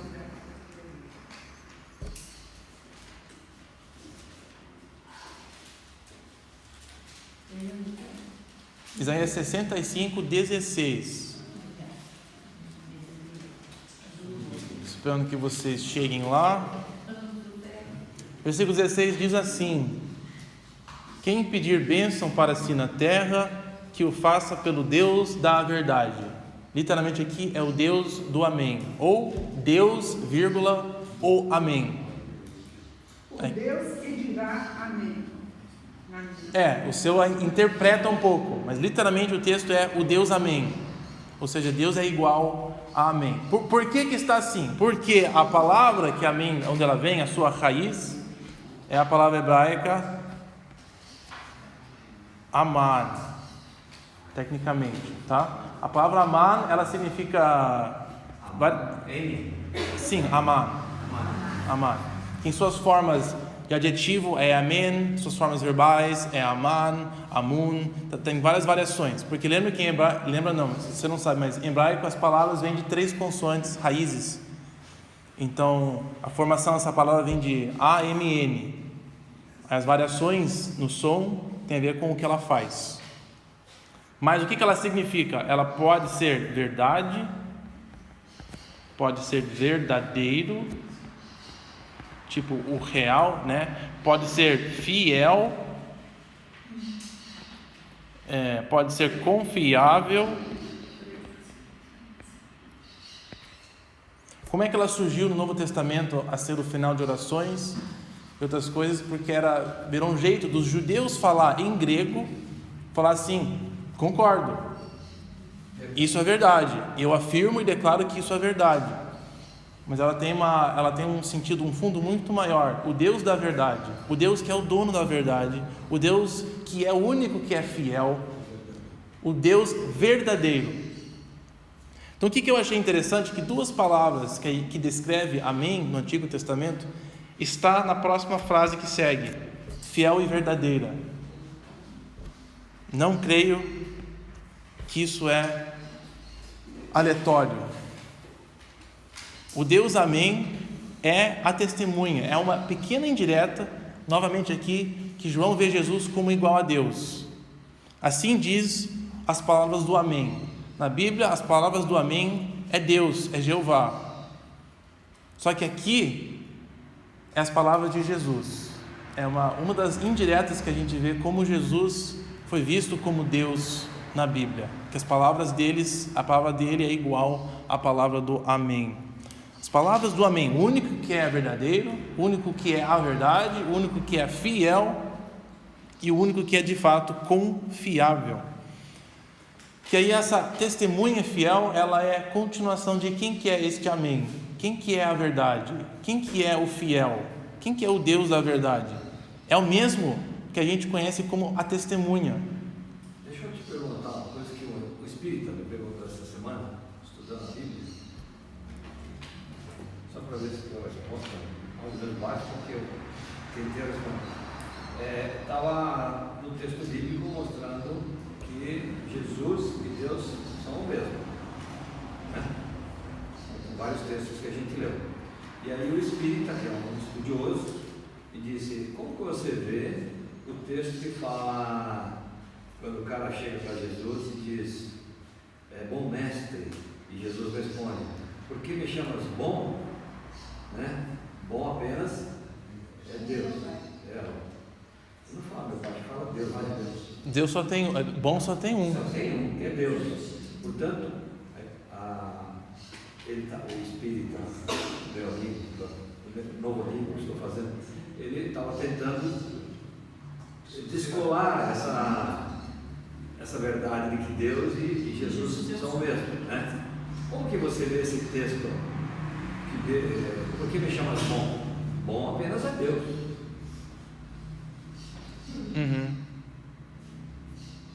Subentende-se que eu não sou Deus, não é? Poderia se subentender que eu não sou Deus. Como que você responderia para o Espírito? Eu acho que tem que ver o contexto daquele trecho. Ela não é uma discussão sobre quem é Jesus, a identidade dele no sentido de a divindade dele. Inclusive os evangelhos, o que está por trás é que Jesus é Deus, mas ninguém na história sabe que ele é Deus. Então ele não está ali querendo, não é o momento de ele explicar quem ele é em termos divinos, né? Ele não está fazendo. Então o propósito daquele trecho não é de falar a minha essência divina sobre isso. Ele estava questionando o que o cara entende sobre o que é bom. Isso que é o... Até eu posso pensar o contrário na pergunta. Ele falar pro cara: ué, por que você está me chamando de bom? Quer dizer que você acha que eu e Deus somos um? Que bom só é. Só existe um, Deus. Entendeu? É o mesmo argumento de o contrário. Eu sempre tive essa sensação que ele pergunta isso justamente querendo falar: Você está me admite dizendo que eu sou Deus? É. Sabendo que bom eu sou Deus, você me chamando de Deus, você admite que eu sou Deus? Eu sempre tive essa impressão, não sei se essa... Uma dificuldade, qualquer texto dos evangelhos, de usar como explicação da divindade de Jesus, é porque essa categoria não existia ainda. Jesus, ele definiu isso novamente. Então não existia uma categoria da Trindade antes de Jesus chegar e revelar essa realidade. Então a vida própria dele revela quem ele é, na soma. Não são assim, tinha uma categoria de segunda pessoa da Trindade e Jesus encaixou nela. Foi mais assim, a gente vai conhecendo quem Deus é, e Jesus, ele é a prova em si e a manifestação daquela realidade. Então, naqueles trechos isolados, eu acho que eles não estão contribuindo para aquele argumento. Não sei se eu estou fazendo sentido. Então, eu acho difícil a gente tirar a favor ou contra, basear muito, colocar muito peso. Eu acho que tem textos melhores para isso, né? Mas eu não sei o que eu falaria na hora para alguém assim. Eu também penso que esse era o método que Jesus ensinava para a pessoa entender quem ele era. Ele faz isso em várias vezes, nos milagres. Por exemplo, quem me tocou quem tocou na minha veste, quem falou para o paralítico, você quer ser curado? Ele está chamando a pessoa para entender, para refletir. Então, é uma pergunta para ensinar o técnico. Mas porque no contexto desse texto, o jovem que está lá, está querendo ser justificado nessa coisa. Porque ele fala assim, eu sigo todos os teus mandamentos, eu faço toda a tua vontade. Então, o que eu tenho que fazer? Ele falou, vai lá, acredita que você tem e segue. E o cara foi embora. Então, eu acho que o contexto que você falou é um outro contexto. E aquilo que o William falou também é o reconhecimento. Quando ele chega lá e reconhece, e Jesus ele sempre trabalha nesse contraponto. Eu não vejo nada ali que nega a divindade de Cristo, mas não tem muito ali que afirma, sem outras pressuposições, que nem a gente já enxerga, que pode ser que ele está falando uma indireta, né? Olha, se Deus é o único que é bom e eu sou bom, então... Mas o texto não afirma aquilo. Está bajulando, bom mestre. Sim. Os caras que usam essa para justificar o Você que conhece tudo de escritura, você é um cara. eu estou aqui com os seus mandamentos, e agora? Posso andar com você? É o tiro no pé que o cara está dando, assim, porque ele é espírito é um negócio de boas obras. E o diálogo de Jesus com esse cara, ele fala das boas obras. Aí ele fala, você faz tudo isso, mas uma coisa te falta. Então, se fosse Jesus, ele diria... Podemos continuar? Voltamos para... Não, só para... não quero ser chato, só quero... O amém, Jesus é o próprio Deus aí. É que tem tantas coisas a favor da divindade de Cristo, no texto bíblico, claras, diretas e indiretas, que, nossa, tem esse livro não faz sentido se Jesus não é Deus, em várias partes, né? E isso é uma delas, uma palavrinha só, que não dá para a gente negar o que a Bíblia afirma vez após vez. Se isso alguém não consegue entender filosoficamente, eu não sei se eu sou capaz de explicar do jeito que ele entenda, mas o que está aqui é muito claro. A Bíblia afirma em todos os lugares que Jesus é igual, tem o mesmo status do que Deus, mas é distinto dele. Desculpa, esse conceito de que Jesus é o próprio Deus, na minha cabeça eu me perco um pouquinho na definição de Jesus é o Filho de Deus, sabe? Eu tenho dificuldade em ligar o conceito de Jesus igual a Deus com o conceito de Jesus, o Filho de Deus. Eu não consigo fundir esses dois conceitos. Isso não é fácil. Então, não é porque você tem problemas, é porque realmente é complicado. A questão de trindade não é uma coisa que faz muito sentido, por alguns ângulos, né? Mas o que ajuda um pouco é que a gente pensa filho como se fosse filho foi gerado por um pai, porque na nossa concepção, quem gera o filho é o pai. Então, o pai vem antes do filho. Aí tem... Como é que o filho e o pai são a mesma coisa? Não, isso é muito bagunçado. Então, não dá para a gente usar os nossos conceitos. Deus, na época, dizer que alguém era o filho de Deus, não era a mesma coisa que dizer o Deus? Não era. Isso que pega para a gente um pouco. Que a gente adotou esse termo para como ser um termo de divindade. Mas ele, originalmente, e na Bíblia, é um termo político. Daquele que reina sobre o mundo. Ele fala filho do homem, filho do homem é até outra categoria, mas filho de Deus é um termo de Salmo 2, é usado ainda sobre Davi, em Salmo 89, que descreve aquele que Deus coloca sobre o governador do mundo. O César, na época, se chamava filho de Deus, não porque ele foi gerado por Zeus, mas porque ele era quem Deus deu autoridade de governar o mundo todo. Então este é o Filho de Deus, aquele que representa a Deus na terra e exerce o seu poder. Então nesse sentido é o que a Bíblia afirma: Jesus é o Filho de Deus, é o governador de todas as nações. Ficou pior, ficou pior o conceito. O Padilha Se estava Deus mandou ele desde o começo que o de uma sessão que Apocalipse é o livro que mais afirma a divindade de Deus. Não sei se você pegou isso. Não. Podemos voltar aí sobre os títulos que vai aparecer de novo, Filho de Deus, mas ele não é um título que em primeiro lugar se refere à essência divina de Jesus. Mas nós chegamos a crer nisso depois de um tempo, né? Mas na sua origem, Filho de Deus descreve até o povo de Deus. Israel, eles são filhos de Deus, não que a gente é divino, mas que Deus nos deu um direito, um nome e etc. E é o que Jesus recebeu. Romanos, inclusive, fala que ele foi declarado Filho de Deus através da ressurreição. Então tem bastante coisa que a gente precisa delinear bem para saber o que a Bíblia fala exatamente, né? E esse é um bom... Você divide, eu acho que até quando Jesus fala que ele vem como espada, isso divide aí. Esse meu amigo espírita diz: não, mas somos todos cristãos, somos todos filhos de Deus, somos todos irmãos. Ele me falou isso essa semana via WhatsApp no grupo. Quase que eu entro cortando, sabe? Digo, para lá, né? Não é bem assim, né? Entendeu? Aquela coisa que a Marta estava dizendo: vou entrar cortando aqui, a todos quantos me receberam, a saber, né? Deus e poderes. Então, essa sabedoria de pregar o Evangelho, de pregar o conceito, de pregar que Jesus é o Filho de Deus, nós precisamos ter muita sabedoria, porque senão você acaba expulsando. Não, bicho, você é do diabo.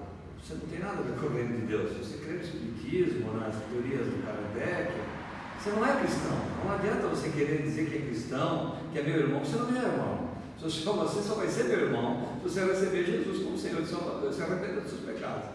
Mas como passar isso, né? Esse conceito de Jesus é Deus e ama o cara. Ama, morreu por ele. Está me entendendo? Sim. Às vezes é difícil toda circunstância, né? Amar, caminhar junto e estudar junto o que o texto realmente fala, talvez seja um caminho. Mas às vezes chega o ponto que nem Jesus, né? Ele fala: vocês são filhos do diabo. Às vezes chega nisso. Mas a gente tenta o máximo possível mostrar o que de fato a Bíblia fala. E alguns desses termos é gente que precisa prestar um pouco de atenção para não forçar a pessoa a engolir muito de uma vez só, né? Com certas coisas. Voltando aqui, Jesus é o Amém. E é interessante que eu acho que a segunda frase ela está ampliando em que sentido, o que significa Jesus ser o Amém. O Amém significa fiel e verdadeiro também. Então acho que ele quer ampliar. A gente chama isso em grego de aposição. Nós temos 3 frases que estão paralelas uma com a outra e todas elas estão querendo falar a mesma coisa, só que de formas diferentes. Essas são as palavras do Amém. Essas são as palavras da testemunha fiel e verdadeira. Essas são as palavras do princípio da criação de Deus. Ele quer falar que essas 3 estão se referindo à mesma coisa e de fato são a mesma coisa. O que é testemunha? Eu vou gastar um tempo aqui, tá? Já te aviso no antemão. Como que o divino Deus, como que a testemunha, o que isso tem a ver com o fato que Jesus está se falando como o Amém, o Deus divino? Enquanto você vai mastigando isso, vou te dar um exemplo. Recentemente, tem um jogador de basquete chamado LeBron James, já ouviram falar? LeBron James, LeBron Thiago. Então ele é um jogador que quando ele era adolescente, ele já era muito famoso. Como ele tem esse nome James, ele recebeu um apelido chamado King James, que se referia à Bíblia, né? Que esse cara vai ser o próximo grande mestre. Então ele é the King. Antes de ele começar a sua carreira na NBA, aí ele pulou do colégio para o NBA, quando ele tinha 17, 18 anos. E sim, ele atualmente é o melhor jogador na NBA. Então quando ele começou a sua carreira, ele começou uma propaganda, uma das primeiras camisetas que ele fez para vender, tinha o título aqui: Eu sou testemunha. Eu sou testemunha. Aparecia lá no prédio lá da cidade, aparecia lá no estádio, todo mundo usava camiseta quando eles estavam no estádio. E ele era uma referência meio que bíblica, inclusive. Ele estava falando, eu sou o próximo rei do NBA. E essa geração toda é testemunha da chegada do novo rei da NBA. Então ele se achava muito cedo na sua carreira. Com razão, infelizmente. Eu não gosto muito dele por causa dessas coisas. Mas aí todo mundo usava essa camiseta. Eu sou uma testemunha. Eu sou uma testemunha de uma coisa que nunca existia antes e não vai ter de novo igual. Então a ideia é que eu vi alguma coisa, estou assistindo uma coisa fantástica. Então testemunha, interessantemente, ela tem a sua origem em algo muito parecido na Bíblia. As testemunhas. Originalmente, quem é a testemunha? Eu acho que Jesus lá no... Jesus ele é a testemunha aqui. Na criação do mundo, né? Quando começa, né? A Bíblia começa a descrição, ele andava sobre o abismo. Né? O Espírito. Estava lá. Então ele é testemunha, eu estava lá. Sabe que isso aqui, se você leu a leitura que eu tive de Provérbios 8, 22 a 30, fala que a sabedoria está lá falando, eu vi tudo que Deus fez na criação. Eu estava lá assistindo, Deus me usou, eu participei daquele momento. Então assim, nós temos um sentido de que Jesus, ele é a testemunha da criação de Deus. Sim, isso realmente vai fazer parte. Você vê a última frase aqui. Eu sou o grande amém, e eu também sou aquele que testemunhou de Deus ter criado tudo, mas vai um pouquinho além disso. Eu tirei os textos de Isaías, e uma das coisas que eu queria que vocês vissem, em Isaías 43 e 44. Podemos ler? Ok, então, estamos aqui já, né, há tanto tempo, vou escrever aqui, Isaías 43 e 44. Infelizmente não consegui fazer em tempo, mas depois você escuta, ó. Depois você ouve recursos. Vira abóbora. Tchau. Obrigado pelo triângulo.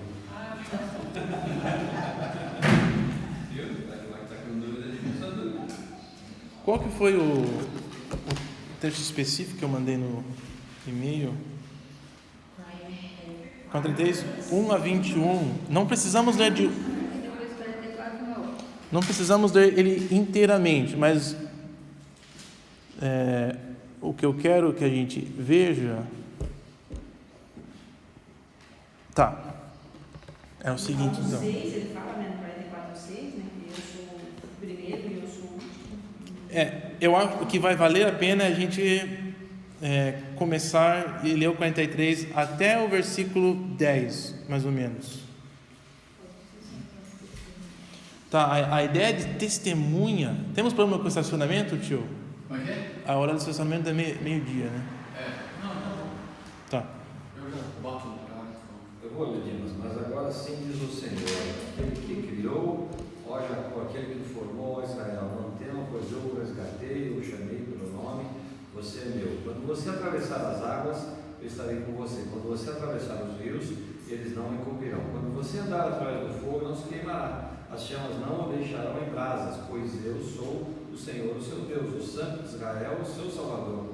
Dou o Egito como resgate para livrá-lo, e a Etiópia e Selá em troca de você. Diz que você é precioso e honrado à minha vista, porque eu o amo. Darei homens em seu lugar e nações em troca de sua vida. Não tenha medo, pois eu estou com você. Do Oriente trarei seus filhos, e do Ocidente ajuntarei você. Direi ao Norte, entregue-os, e ao Sul não os retenha. De longe trago os meus filhos, e dos confins da terra as minhas filhas. Todo que é chamado pelo meu nome, a quem criei para a minha glória, a quem formei e fiz. Trago o povo que tem olhos, mas é cego, que tem ouvidos, mas é surdo. Todas as nações se reúnem e os povos se ajuntam. Qual deles predisse isso e anunciou as coisas passadas?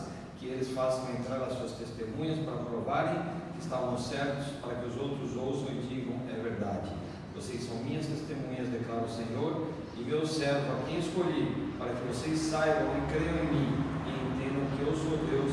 Antes de mim nenhum Deus se formou, nem haverá algum depois de mim. Então você vê aqui, versículo 10, vocês são minhas testemunhas. Ele fala o pessoal, vai para os povos lá pagãos e pergunta para ele quais deuses deles falou coisas de antemão que iria acontecer. Quais testemunhas eles têm que ouviram Deus falar e aí podem vir aqui e falar, não, os nossos deuses aqui, o Deus Marduk, o Deus Babel, ele falou que tais coisas iam acontecer.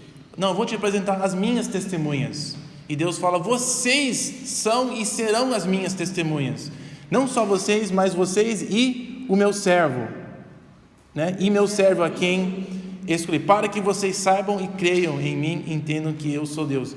As testemunhas de Deus são aqueles que têm ouvido Deus falar e especificamente falar das promessas de restauração, para que quando elas aconteçam, isso comprova quem eu sou. E como leitura junto com Provérbios, que o Zé falou, Jesus falando, eu sou o grande amém, e eu sou de fato aquela verdadeira testemunha, a verdadeira pessoa que ouviu as palavras de Deus, que confirmou elas aqui para vocês. Eu testemunhei através das minhas obras e das minhas palavras. Eu sou de fato a real e verdadeira testemunha a quem Deus é. A minha vida dá testemunha a quem Deus é. Um pouquinho tinha a ver com sua pergunta. São a vida, a totalidade de Jesus que revela que Ele realmente é Deus. Não é só um trecho que Ele fala que Ele é Deus, mas é tudo que Ele fez, somando todas as partes juntas. E nos profetas, o povo de Deus é a testemunha de Deus, porque eles escutam o que Deus falou, eles vão ver o que Deus fez e eles vão testemunhar daquilo que Deus é. Então tem esse contexto, a palavra testemunha aqui, já há muito tempo antes, e Jesus é o exemplo primário disso. Ele viu tudo que Deus fez, ele ouviu as palavras de Deus, ele dá a testemunha, e a testemunha dele é a mesma agora a qual a gente reproduz. No livro de Apocalipse, João está preso porque ele é testemunha fiel da testemunha de Jesus, porque ele mantém, ele repete o que Jesus testemunhou. Então nós somos fiéis testemunhas da testemunha fiel de Jesus, e aqui ele é aquela testemunha principal, né? Então no livro de Apocalipse, as testemunhas de Jesus, eles são os santos e eles são aqueles que vencem, as testemunhas de Jesus, aqueles que mantêm a mesma testemunha que Jesus teve. A gente declara as mesmas coisas que Jesus declarou, que ele mesmo fala que viu, que presenciou. Então quando a gente fala testemunha de Jesus, estamos falando mais do que apenas falar sobre Jesus, nós estamos falando o que Jesus mesmo falou, nós estamos dando continuidade, a mesma coisa. E na carta de Apocalipse, ela toda, este é a guerra. O dragão quer calar a testemunha de Jesus, ele não quer que a palavra dele seja anunciada, a palavra sobre ele e a palavra que ele anunciou. Então a igreja é a testemunha na terra, nós somos os seguidores, assim que ela é descrita mais para frente na carta de Apocalipse. E ela está numa guerra contra alguém que quer calar a boca dela, que ela não siga. E esses são os desafios nas cartas, de a gente ser testemunhas. Então quando Jesus se apresentou nessa última carta, eu sou a grande e fiel testemunha, ele é o nosso exemplo, ele é como nós vamos ser verdadeiras testemunhas. Eu sou a testemunha verdadeira e vocês são chamados a ser essa testemunha. Então prestem atenção, para resumir as cartas que eu escrevi para igrejas, vocês vão olhar para mim para ver como que você será a testemunha verdadeira. E sobre o que ele é, principalmente testemunha, o princípio da criação de Deus. Então quando ele fala o princípio da criação de Deus, não está falando dele mesmo, está falando que ele estava lá, vendo tudo que Deus fez, estava junto com Deus. Porque em Provérbios aqui ele fala, o Senhor me criou como o princípio do seu caminho, antes das obras mais antigas. Esse aqui é o trecho que os testemunhos de Jeová usam forte, tá? Sim, muito forte, sim. Então, jogando a impressão que foi criada, né? Mas aquele trecho ele é sapiental, ele é alegórico, é um jeito de falar que antes da criação a sabedoria sempre existe. A sabedoria que se encontra na Bíblia é uma coisa que vem antes das coisas materiais. Então ela é diferente. Quando Jesus usa, ele não está falando eu sou totalmente igual àquilo, eu sou tudo que aquilo representava. Ele fala assim sobre outras coisas também, ele se ajunta a essas coisas, São figuras que apontavam a Jesus, né? No Antigo Testamento. Mas e quando ele fala aqui, eu sou também o princípio da criação de Deus, ele está se referindo um pouco a isso, criação original. Mas não é só isso, que Deus falou que ele ia ter uma nova criação, não é? Os outros trechos de Isaías que eu mandei vocês a lerem eram trechos da nova criação de Deus. Deus fala, eu vou fazer uma coisa nova, Nova Jerusalém, um novo povo, e é isso também parte aqui da declaração de Jesus. Eu sou testemunha da nova criação de Deus no mundo. Eu sou a testemunha que Deus iniciou esse processo novo. Vocês são testemunhas disso. Eu fui a primeira e agora vocês continuam essa testemunha. Este é o chamado da igreja, de ser testemunhas, de continuar a testemunha da criação nova de Deus na terra. Então, assim, essa apresentação dele não é aleatória, ela é totalmente necessária para a gente aprender que nós vamos vencer e ser testemunhas da mesma forma que ele mesmo venceu e testemunhou. E isso inclui, às vezes, a morte física nossa, mas vai incluir, sim, uma morte para nós mesmos, para dar testemunha e manter a testemunha dele. Então, eu acho que foi bem intencional essa declaração de Jesus. A verdade, a testemunha da verdade, aquele que testemunhou e viu a nova criação no mundo e comprova ela. Para mim é muito mais difícil entender o princípio da criação do que o resto. Porque, como disse a Mari, isso realmente dá para nós a impressão de que ele foi criado. Eu acho que isso aqui... Se ele tivesse colocado só a palavrinha nova ali antes de criação, para mim estava tudo bem. Jesus deu início à nova criação. Morreu, ressuscitou, nova criação. Beleza. Mas eu sou o princípio da criação de Deus. Às vezes dá nesse pane, né, para a gente explicar isso para alguém que usa tão forte esses argumentos. Mas é difícil para nós, não só para alguém fora, né? Mas eu acho que ele está afirmando não que não teve antes, mas foi ele que deu início à criação de Deus. É como aquela faísca no motor. Ela deu estralo da explosão. Mas não é porque ela foi criada naquele momento, ela já existia. Ele deu início à criação física que a gente vê, e ele foi quem dá o início à nova criação, o povo de Deus, a restauração, a ressurreição. E a ressurreição dele é o início de uma nova era, é o início da nova criação de Deus. Então, teve outras ressurreições antes de Cristo, mas ele marca o início da nova criação, porque é uma ressurreição não para uma vida velha, mas ressurreição para uma nova vida, e isso nunca teve antes. Então, aí encaixa no que a gente tem visto desde o início, que a cruz marca um momento definitivo na história humana, e Jesus é testemunha, foi a primeira testemunha a isso, e nós somos os seguidores dele. E é isso que o dragão quer calar, e a luta vai envolver a nossa vida. Por isso que ele termina a carta, eu acho, com essa visão. Muita coisa, né? Mas é isto. E aí a visão não é aleatória, que agora o que segue é a descrição dessa vitória de Jesus, nos capítulos 4 a 5. Vou querer tratar como um todo, 4 e 5 junto.